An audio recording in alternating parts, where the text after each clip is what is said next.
What's up, YouTube? It's the Action Figure Grader coming back to you with another video. And as the thumbnail describes, I did pick up two personal holy grails for my collection over the last 3 to 4 weeks. And I'm just super excited to show you one that I talked about briefly in my Patreon exclusive live stream.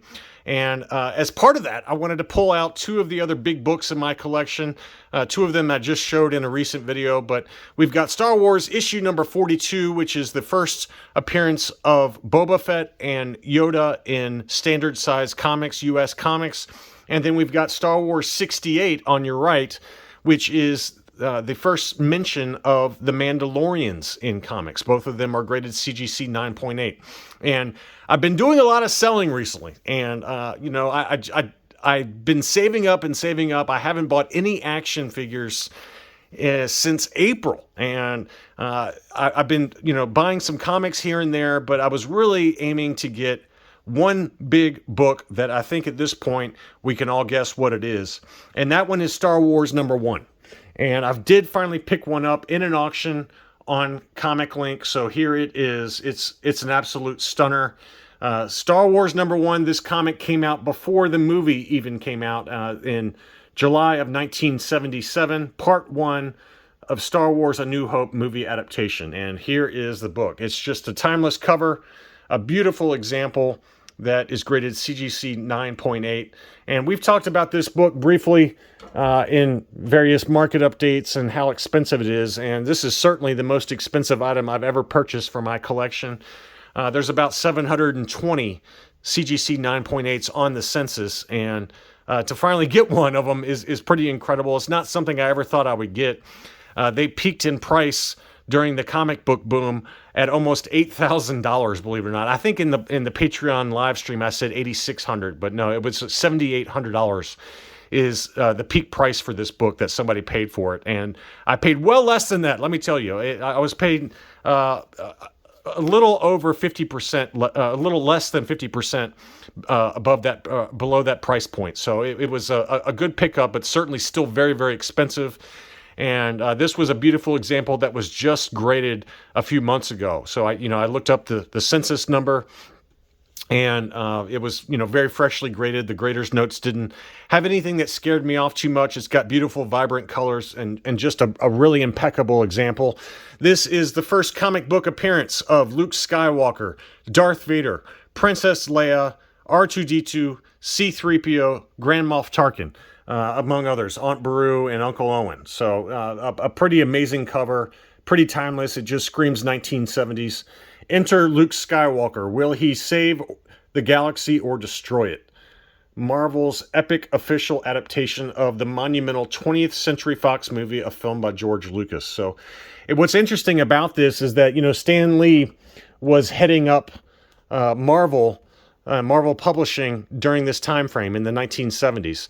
And when George Lucas and Lucasfilm approached Marvel about doing the comic book adaptation of Star Wars, Stan Lee actually passed on it. He said, "No thanks, I'm not interested." But then he heard that Sir Alec Guinness is going to be playing Obi-Wan in the movie, and he had a lot of respect for Alec Guinness as an actor. And he said, well, if he's in it, then it certainly has to be worth making a comic book adaptation for it. So he changed his mind, and the rest is history, so to speak. And quite honestly, Marvel's and Stan Lee's decision to publish the adaptation of Star Wars was during a time when Marvel was really struggling financially. They were in the dumps. There was a question whether they would even survive. And so it was one of those monumental decisions in comic book history that saved Marvel Comics based on the history that I've read since I purchased this book. So just an interesting side story as it relates to the publication of these Star Wars books. And obviously it had a really good run, the original vintage Marvel run. Don't quote me on this, but I think it ran through issue 107. So it went on for 107 months, the original Star Wars run, and well past the Return of the Jedi. So it's pretty incredible to finally add this book, and certainly a piece of collecting history that I never thought I would own in a CGC 9.8. So pretty incredible to have this one as part of my run. And again, thank you to all of you who have purchased here recently. I'm going to keep saying that, I'm sure, several times, especially when I show you this next item that is my first Star Wars action figure related purchase. It's still not an action figure, folks. It's still not. I'm on an action figure buying hiatus, but it is related to the vintage Kenner Star Wars line of toys, and it's time to show you that now.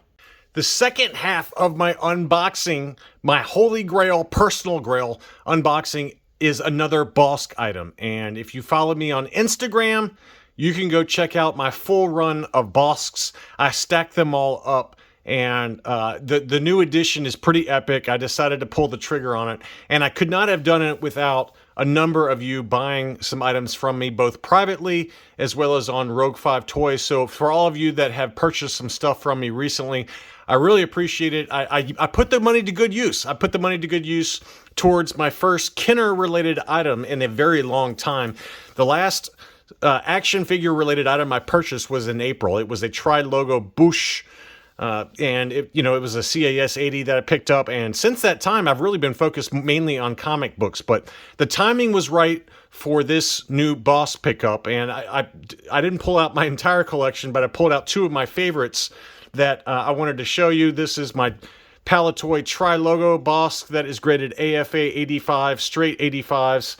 It's actually 85, 85, 90, excuse me. So the sub-score on that one is a 90 for the figure. So beautiful unpunched example. And then this is my AFA 80 transition card, Return of the Jedi, 48 back free Neon Numb offer Bossk with a beautiful blister on that one. So these are two beautiful examples, but the new one is easily my most incredible Bossk related item, and here it is. This is a pre-production Revenge of the Jedi proof card for Bossk. So this is one I've kind of targeted over the years. I've bid on a few of them here and there on Hakes, but the prices just always got too high.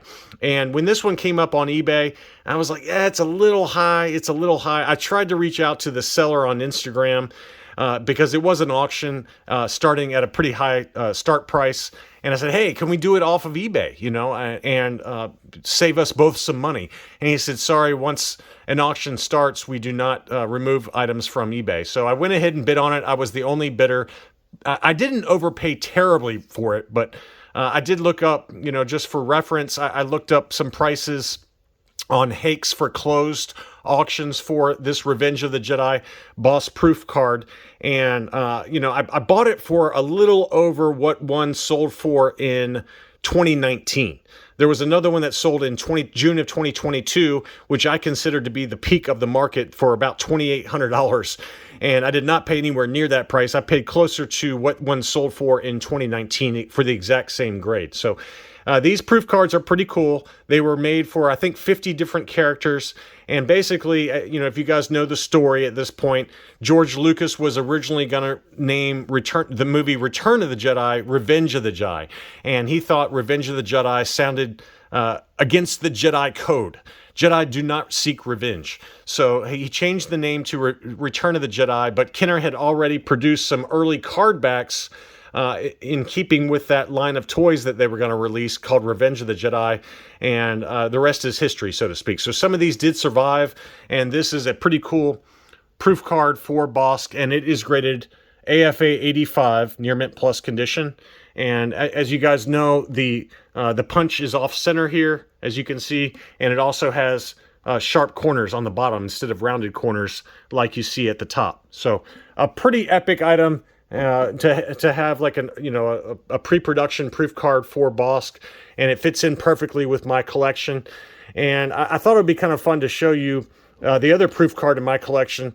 So I've got the transition card for Bossk, which is the 48 back, along with the proof card, and then I have the same thing for the other big character run in my collection, which is the Cloud Car palette. So last year, I believe, I picked up this AFA 80 48 back unpunched Cloud Car with a beautiful crystal clear blister. That one is a real gem in my collection.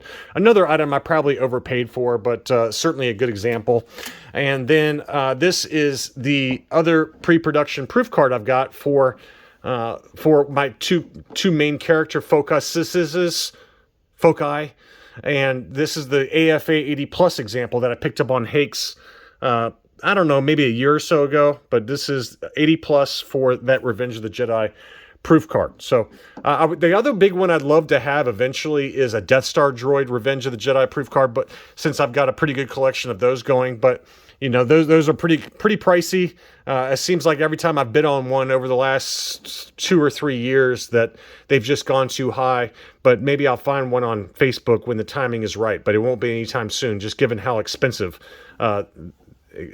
these proof cards are. They just go for a lot of money, although they've come back down in price quite a bit. I mean, you know, if you've followed my Hakes videos, they've certainly come back down off of the massive highs from mid 2022, which again I consider to be kind of the peak of the market. But pretty awesome to have a second Revenge of the Jedi proof card for one of my main characters that I collect, and that's Bossk. So here they are, and probably won't be anytime soon when I get another one, but I just thought you guys would like to take a look at these two personal holy grails that I added to my collection. As always, thanks so much for watching, and I'll be back soon.